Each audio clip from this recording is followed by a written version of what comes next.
E aí pessoal, tudo bom com vocês? Espero que esteja tudo ótimo como sempre. E bom, hoje a gente vai ter uma aula um pouco mais delicada, tá certo? Mas ela é uma aula extremamente necessária. Tem várias faculdades que cobram isso daqui nas suas provas. E ela é uma definição boa para a gente entender sem sombra de dúvidas e ter uma base muito bem fundamentada sobre o que são limites, tá certo pessoal? Então, o que a gente vai fazer hoje é fazer uma definição formal de continuidade, tá certo? A gente discutiu ontem o que era ontem não, semana passada, né? O que era uma função contínua, tá certo? Que a gente tinha dito que intuitivamente era uma função que não tinha nenhum salto, igual essa daqui, por exemplo, ó. Uma função que tem saltos, sem valores definidos e tudo mais, mas isso de forma intuitiva. Tá bom, pessoal? E de forma formal, né? E com todo o formalismo matemático. Como que a gente pode descrever uma função contínua, pessoal? Eu vou explicar para você. Tem uma ideia muito boa por trás de ver se uma função é contínua, que é mais ou menos assim, ó. A gente vai ter aqui um gráfico, tá certo? Com uma função assim, tá certo? A gente pode ver assim, pela noção intuitiva de que ela é uma função contínua. Como que a gente faz para ver, por exemplo, se ela é contínua nesse nosso ponto P, que eu vou marcar aqui. Aqui a gente tem P, aqui a gente vai ter F de P. Tá bom, pessoal? Que vai ser, sendo essa f de x, no ponto P a gente vai ter aqui o valor de f de P, tá certo? No eixo y é o valor que a função assume naquele ponto. Lembrando sempre disso, espero que vocês saibam disso, tá na definição de função, se não, conforme for avançando o curso de matemática lá do ensino médio, sempre volta lá para revisar, tá certo, gente? Não tem nada de errado nisso. Vamos continuar então. Uma estratégia que foi utilizada para a gente aprender se uma função é contínua ou não é olhar aos arredores dela. Então a gente vai escolher, por exemplo, essa faixa aqui e essa faixa aqui, que vão nos levar nessa região aqui de x, tá certo? Aqui a gente tem x, aqui a gente tem y. Aqui y, aqui x, tá certo? E aí, tendo essas regiões aqui, pessoal, se a gente não tiver nenhuma falha, nenhum salto ao redor deste ponto, ou seja, nesta área marcada aqui, ela é uma função contínua. E qual que é o tamanho, qual que é a grossura dessa área aqui que a gente possa escolher? Bom, o mais, né, enxuto possível, o menor tamanho possível. Daí que a gente chega naquela, a gente une com o que a gente viu de limites na aula passada. Então, a gente vai falar que pra cá tem um delta, tá bom, pessoal? Perdão que a letra delta grega, ela é assim. Então, vamos utilizar a nomenclatura que é utilizada. Então, a gente tem um delta pra cá, a gente vai ter o mesmo delta para cá. Aqui para cima, a gente vai ter a letra grega epsilon, tá certo? E para baixo também, um epsilon. O que o teorema da função contínua vai nos dizer? Que, dado um epsilon, ou seja, esse valor aqui, maior que zero, um intervalo desse maior que zero, ok? Vai existir um delta maior que zero, tal que, agora vem o pulo do gato. Ó, aqui, como é para cima, no sentido de y, a gente vai chamar isso daqui de f de p mais epsilon. E aqui a gente vai chamar de f de p menos epsilon. Aqui é a mesma coisa. A gente vai chamar isso daqui de P mais delta. E a gente vai chamar isso daqui de P menos delta. tá bom? Ó, pra cá, contra o x, é menos. Pra cá, a favor do x, é mais. Ou seja, que isso implique que o valor, ó, eu vou trazer pra cá, P for menor que P mais delta e maior do que P menos delta, ou seja, se o P estiver aqui, isso tem que implicar, ok, que o F de P, ó, eu vou até marcar amarelinho com a mesma cor que a gente usou, o F de P, ele vai estar entre o quê? Você consegue me responder? Sim, ele tem que estar entre F de P menos epsilon e F de P mais epsilon.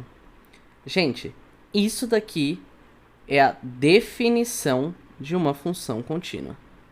Tá ok? Se P tá entre esse intervalo e esse epsilon existe, existe um delta maior que zero, tal que se o P tá nesse intervalo, o F de P também tá nesse intervalo sem falhas. Porque existe um número real para cima dele e para baixo dele. Para cima dele e para baixo dele. Se tem coisa entre eles, né? Se tem coisa depois dele e antes dele, não tem salto nenhum. É assim que a gente mostra que não tem nenhum salto. E aí a gente consegue provar que é contínuo, tá certo? Em uma outra notação, a gente fala, dado um epsilon maior que zero, existe um delta maior que zero, tal que... Só um minutinho.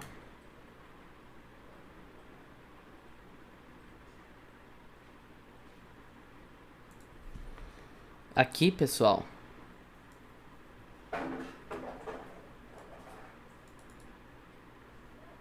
Calma. Aqui, pessoal, não é esse o sinal de existe, tá? Eu tô confundindo as coisas aqui. Existe, é esse o sinal de existe. Tá certo? Um E invertido. Aqui em cima, vamos corrigir isso daqui também. Ok? Então, existe um delta maior que zero, tal que, olha como é que eu vou escrever agora. O módulo de x, que é um valor qualquer, menos p, seja menor que delta. Opa. Como é que eu apago isso aqui? O módulo de x menos p, ou seja, a diferença absoluta de x menos p vai ser menor que delta, implica que o módulo de f de x menos f de p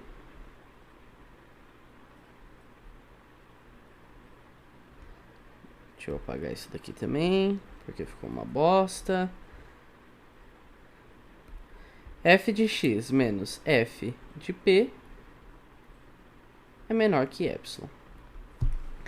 Tá certo, pessoal? Basicamente, tá certo? Basicamente, o que isso daqui tudo vai nos dizer, a gente vai mostrar em alguns exercícios, tá certo? Mostrando nos próximos exercícios, vocês vão ver que não é tão difícil assim, não é nenhum bicho de 7 cabeças, tá certo? Eu quero mostrar vários exemplos para você, que aí você vai provavelmente, muito provavelmente, conseguir detonar na prova de vocês quando chegarem esses exercícios. Vamos colocar na prática isso daqui que a gente viu?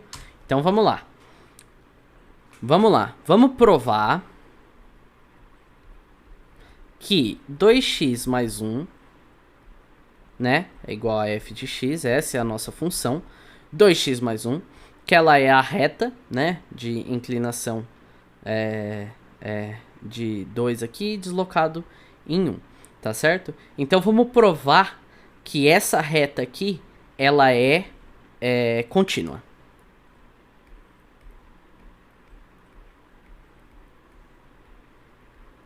Como é que é a nossa definição? Dado um epsilon maior que zero, existe um delta maior que zero, tal que módulo de x menos p menor que delta implique que o módulo de f de x menos f de p é menor do que epsilon. Tá certo? A gente vai mostrar que ela é contínua. Gente, mostrar que uma função é contínua, pura e simplesmente, não funciona. Tem que mostrar que ela é contínua em um ponto. Então, vamos colocar aqui, sei lá, em 1. Tá? Eu sei que ela é contínua em todos os pontos que ela percorre. Mas vamos mostrar que ela é contínua em 1. Tá certo, pessoal? Então, o que, que a gente vai fazer aqui, ó? A gente vai... o modo que a gente mostra isso é basicamente o seguinte, ó. Vamos mostrar isso daqui, ó. Vamos primeiro fazer isso. E aí a gente acha pra cá. Vamos primeiro achar essa parte aqui. Assumir que ela é contínua.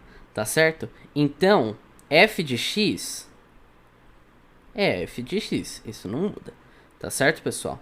Agora, f de p é igual a f. Então, f de x é 2x mais 1. Tá certo? E isso, f de p, ou seja, f de 1, a gente substitui 1 aqui e vai dar 3, tá certo? Que é igual a 2 vezes 1 mais 1, que é igual a 3, tá certo? Então, disso daqui a gente vai ter que o módulo de 2x mais 1 menos 3 vai ser menor do que epsilon, tá certo? A gente faz essa conta aqui, tá bom? A gente faz essa conta aqui e isso daqui vai nos resultar que 2x menos 2 é menor do que epsilon. Tá certo, pessoal? Eu vou começar a usar o epsilon assim, não assim, que eu acho meio ruinzinho, tá bom? Então, isso daqui é menor que epsilon, eu só desenvolvi, somei isso daqui. Isso daqui eu já posso dividir por 2, tá bom? Então, a gente vai ter que x menos 2 é menor... Opa, x menos 1, né? É menor do que epsilon sobre 2. Eu coloquei o 2 em evidência aqui e passei multiplicando, dividindo, no caso. Tá certo? Então, módulo de x menos 1 é menor que epsilon sobre 2. Vamos deixar isso daqui guardadinho? Foi o que a gente chegou? Tá certo? Vamos deixar isso daqui guardadinho. Vamos desenvolver essa parte. X menos p. Tá certo? Gente, x é x mesmo. E o p é 1. O p é o ponto. Tá bom? Então, a gente tem que ter que módulo de x menos 1 é menor do que delta. Implique que, ó, a gente desenvolveu módulo de x menos 1 é menor do que epsilon sobre 2. Ah, pessoal, então é isso. Então é isso. A gente já tem, ó, a definição mostra que o epsilon é dado e ele é maior que 0. E a gente já tem, ó, a mesma coisa desse lado e desse lado aqui. Se isso daqui é igual, significa que isso daqui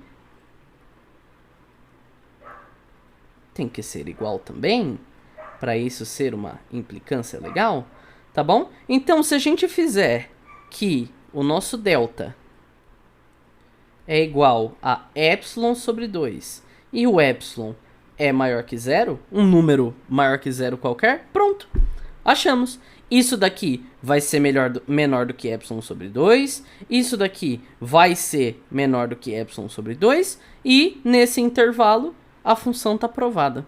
Vamos tentar fazer mais uma vez. Se você não está entendendo, escreve aí nos comentários. Mas a gente vai fazer mais um exemplo. Não vamos deixar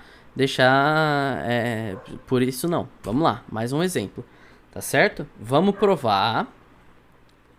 Mesma coisa, ó. Vamos provar que f de x igual a x ao cubo em 1 é contínua. Tá bom, pessoal? Então a gente tem que ver se em 1 x ao cubo é contínuo. O gráfico de x ao cubo, pessoal, vou fazer aqui no cantinho, ele é mais ou menos assim, ó. A gente tem aqui x e y. Ele é uma coisa mais ou menos assim, ó. Então a gente pode ver que em 1, aqui por exemplo, 1, ele é contínuo, não tem nenhum salto. Mas essa é a noção intuitiva de continuidade. Como que a gente prova isso? Bom, como a gente prova isso é bem simples, pessoal. Dado um epsilon maior que 0, existe um delta maior que 0, tal que módulo de x menos p seja menor que delta, implique que o módulo de f de x menos f de p seja menor que epsilon. Pessoal, o que que é isso? O que que a gente está querendo mostrar aqui? Quando a função não for contínua, a gente não vai conseguir achar esse epsilon. Esse delta, perdão. A gente tem o epsilon, mas a gente não vai conseguir achar um delta. Eu vou mostrar isso pra vocês mais pra frente. Eu vou mostrar uma função pra vocês que não é contínua, que ela tem um salto e que isso daqui vai quebrar. Essa parte aqui vai quebrar, tá certo? Então a gente tem que saber provar isso daqui, pessoal. Vamos anotar o que a gente tem? O que a gente tem aqui é o seguinte. A gente tem que f de x é igual a x ao cubo. A gente tem que f de 1 é igual a 1, tá certo? A gente substitui. Então é 1 ao cubo, que é igual a 1 ao cubo, né? Então 1. E a gente tem que o nosso x é o nosso x mesmo. E o nosso p é igual a 1, tá bom? Dados nossos dados, vamos resolver da mesma forma de novo. Vamos resolver isso aqui primeiro, tá certo? Então 1. Vamos resolver aqui. Pessoal, agora algébrica, tá? Manipulação algébrica. A gente tem que mostrar que o módulo de f de x, x ao cubo, menos 1, é menor que epsilon. Pessoal, como que a gente escolhe esse epsilon? Como que a gente diz quem que pode ser esse epsilon? Porque lembre-se, isso daqui já vai nos dar pra gente x menos 1. Sabendo que isso daqui vai dar pra gente x menos 1, como é que eu transformo isso daqui em x menos 1? Vocês conseguem pensar nisso? Vamos pensar numa forma de transformar isso daqui em x menos 1. Tá certo, pessoal? Então, a gente vai ter a seguinte expressão, né? O epsilon aqui, ó, por ser uma raiz cúbica, a gente pode mandar esse 1 pra fora, tá certo? E isso daqui vai ficar o quê? Então, que o módulo de x ao cubo é igual a 1 mais epsilon. Tá certo, pessoal? Tamo tranquilo? Esse módulo, essa função modular, a gente consegue tirar ela da seguinte forma. Falar que x ao cubo ou é menor do que 1 mais epsilon, ou ele é menor que 1 mais epsilon, ou ele é maior que 1 menos epsilon. A gente muda o sinal disso daqui. Se ele estiver aqui dentro, então tá correto. Voltando para aquela definição que a gente falou aqui, ó. Se ele estiver aqui dentro, tá valendo. Se ele estiver aqui dentro, tá valendo. A gente tirou esse módulo. Então, agora vamos mandar a raiz para fora também.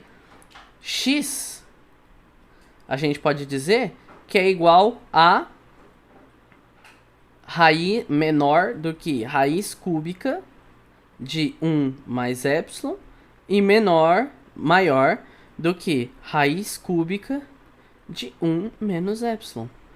Pessoal, isso é bacana. Por quê? Porque agora a gente tem aqui, ó, quando a gente voltar para x menos 1, ou seja, a gente tirar 1 de todos os lados aqui, a gente vai falar que... Então a gente voltando para x menos 1 aqui, ó, a gente já sabe que x tem que estar entre isso. Então x menos 1, o módulo de x menos 1, tem que estar entre, né? Opa, perdão. É só x menos 1, se eu tô colocando o módulo, significa que eu não tô mais considerando, tem que ser maior ou menor, tá certo? Então ele tem que ser entre 1 menos, certo? Ó, gente, isso daqui é relação algébrica, tá certo? Vocês pausem, voltem, vejam várias vezes. A gente tem que passar pra cá a gente tem que passar com o mesmo sinal que tá aqui. Então, raiz cúbica de 1 mais epsilon menos 1, certo? Ou, aí aqui pra cá, assim, troca o sinal. 1 menos raiz cúbica de 1 menos epsilon. Pessoal, cálculo não é tão tranquilo, mas o que pega muita gente são essas manipulações algébricas.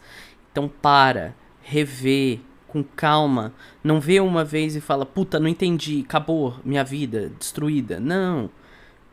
Revê, acompanha o passo de novo, faz no seu caderno. Isso é importante, gente. Façam no seu caderno.